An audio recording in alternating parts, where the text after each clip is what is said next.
Pada saat kita bersedekah atau membantu orang, tidak perlu harus kaya. Tidak menunggu kaya, tidak menunggu berhasil.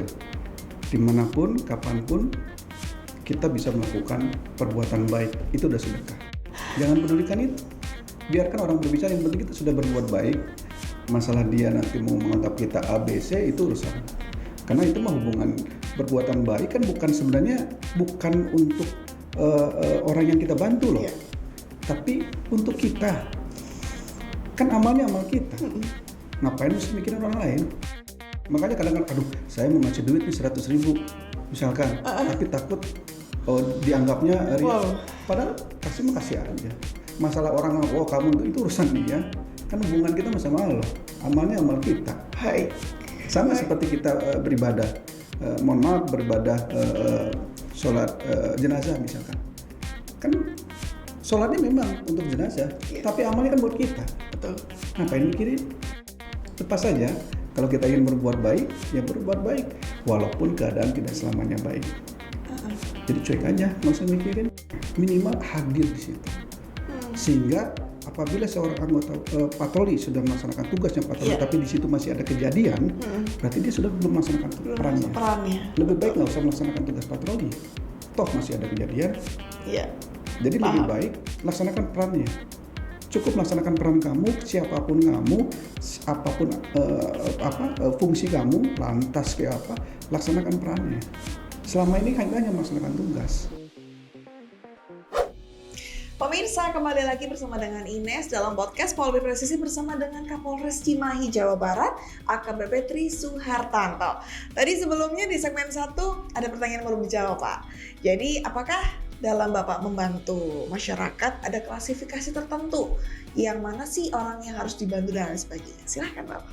Baik, terima kasih. Biasanya kalau kita berhubungan dengan media sosial, kita tentu saja kita melakukan pengecekan dulu selama kita ini. Nah, setelah kita cek ternyata memang betul, ya kemudian kita bantu. Tapi kalau misalkan kita membantunya langsung, kemudian misalkan kita memberikan sedekah sama orang di jalan, saya pikir nggak usah pikir-pikir lagi, biarlah itu urusan dia sama Allah. Jadi selain Bapak memang kayak dalam artian setelah mendapatkan laporan terus kemudian mengunjungi, berarti setiap hari juga Bapak memang secara tidak sengaja ya bertemu dengan orang-orang juga gitu. Itu sunnah buat saya. Ada 7 sunnah yang biasa saya lakukan. Satu, sholat malam. Kedua, sesuai dari wudhu ya, sholat wudhu. Kemudian sholat subuh berjamaah. Makanya saya di Cimahi ada program polisi pejuang subuh, sebenarnya mengajak polisi untuk bersolat subuh. Kemudian sholat duha, berzikir, kemudian bersedekah. Jadi sedekah itu jadi salah satu keharusan buat saya. Jadi ada sedekah pagi ya, berawal dari hal-hal yang kecil tadi, akhirnya menjadi suatu kebutuhan. Kalau kita belum bersedekah itu kayaknya ada yang kurang. Tapi insya Allah kalau coba, wallahi, apa kesusahan kita, apa masalah kita, pasti kita dibantu sama Allah.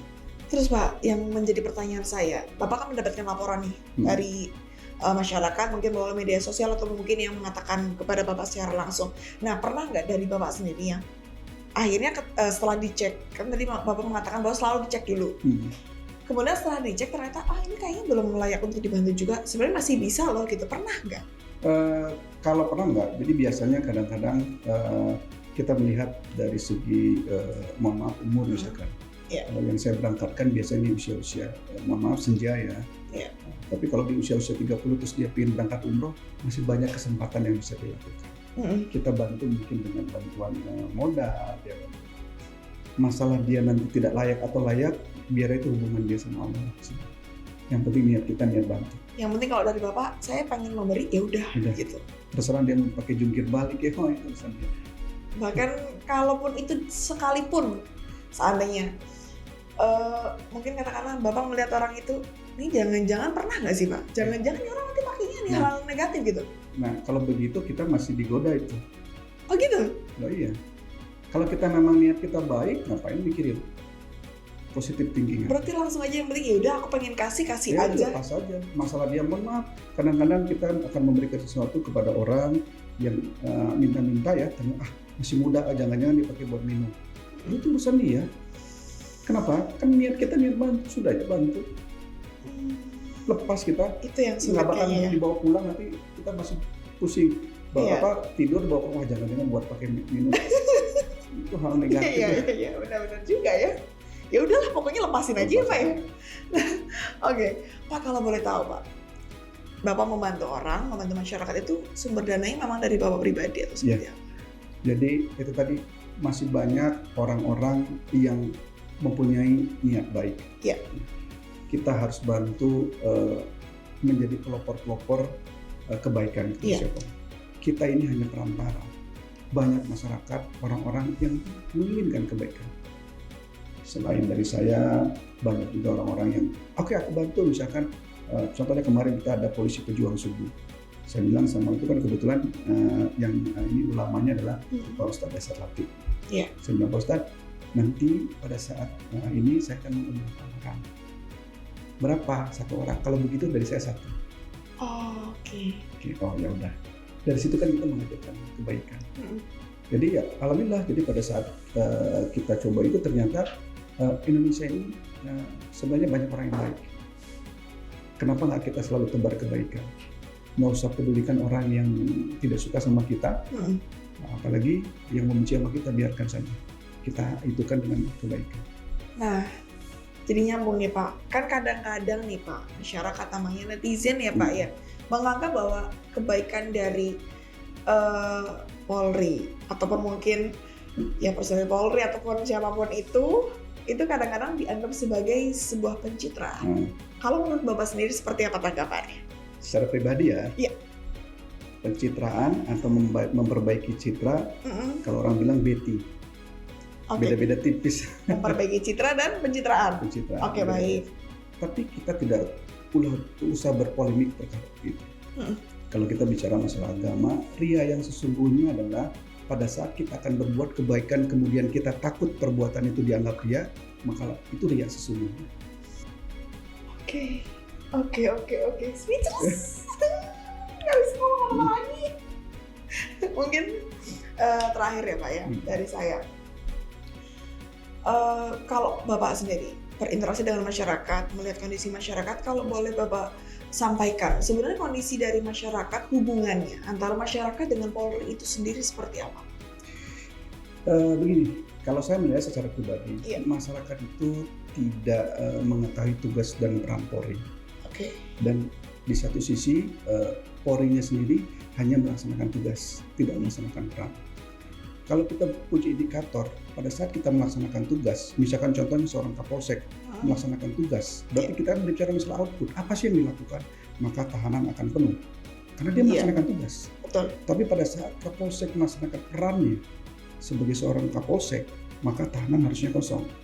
Karena apa? Karena indikatornya adalah masyarakat taat dan patuh hukum, sehingga Kapolsek sudah melaksanakan perannya, bukan tugasnya. Nah, kita ini kadang-kadang selalu diperintahkan untuk melaksanakan tugas, tapi tidak pernah diperintahkan untuk melaksanakan perannya. Pada saat seorang anggota patroli melaksanakan patroli, misalkan, dia sudah melaksanakan patroli. Kata siapa anggota polisi tidak melaksanakan patroli? Tapi bagaimana cara dia patroli, itulah perannya. Nah, kalau kita berbicara masalah di luar, di kepolisian Jepang, saya pernah jadi studi banding di Jepang, ya. Kemudian kita belajar lagi Mr. Bobby misalkan di Inggris. Para petugas kepolisian ini melaksanakan perannya, bukan tugasnya. Bagaimana seorang petugas polisi membenarkan kompor gas, itu kan bukan tugasnya. Melaksanakan perannya. Maka saya berharap ayo kita laksanakan peran kita sebagai abdi masyarakat. Kita ini sebagai pelayan masyarakat. Kalau kita berbicara masalah pelayan, berarti kita adalah pelayan, abdinya masyarakat.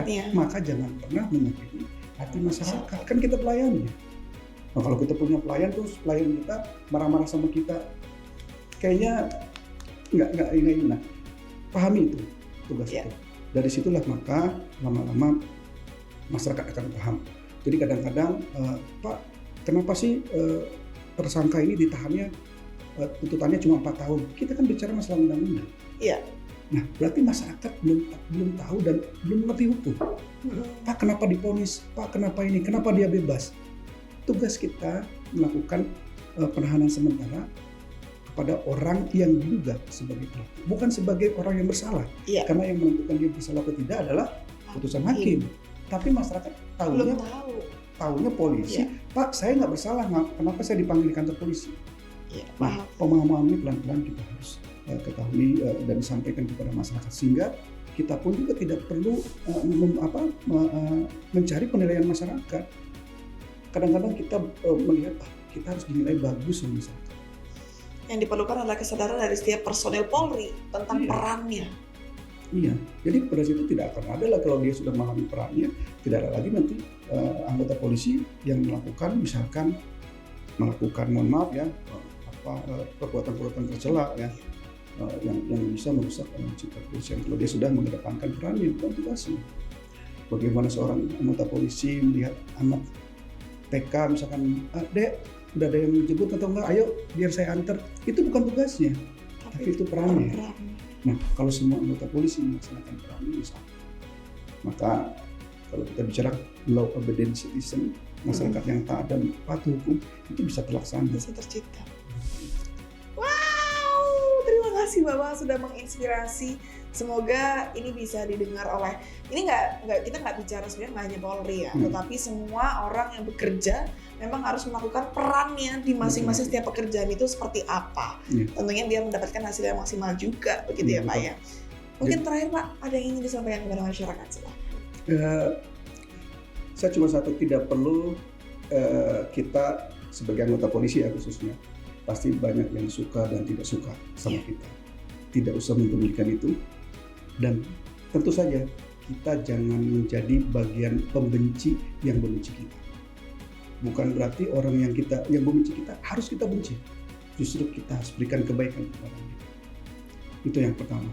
Yang kedua, teruslah berbuat baik, walaupun keadaannya tidak selamanya baik, supaya kita bisa bermanfaat untuk semua orang. Kemudian jangan menunggu penilaian orang. Kita ini spesial buat kita sendiri. Jangan ingin menjadi orang lain untuk spesial, karena untuk mendapatkan nilai 10 bukan hanya 5 tambah 5, 9 tambah 1 pun 10. Jadi jadilah spesial. Siapapun Anda ya, jadi spesial di bidangnya masing-masing. Nggak usah menjadi seseorang. Kemudian yakinlah bahwa setiap ada kebaikan, bahwa setiap kita bantu orang, itu akan kembali lagi kepada kita, supaya Indonesia akan menjadi lebih baik, insya Allah. Amin. Terima kasih Bapak untuk kehadirannya di podcast Polri Presisi, sangat menginspirasi. Dari tadi dibuat speechless ya Ines ya. Dan mohon maaf juga ya Pak ya kalau main-main ke sini cuma sebentar aja. Kita menantikan untuk Bapak bisa hadir kembali tentunya di sini ya Pak ya. Terima kasih. Dan pemirsa, kita mohon pamit. Terima kasih untuk kebersamaannya dan salam presisi.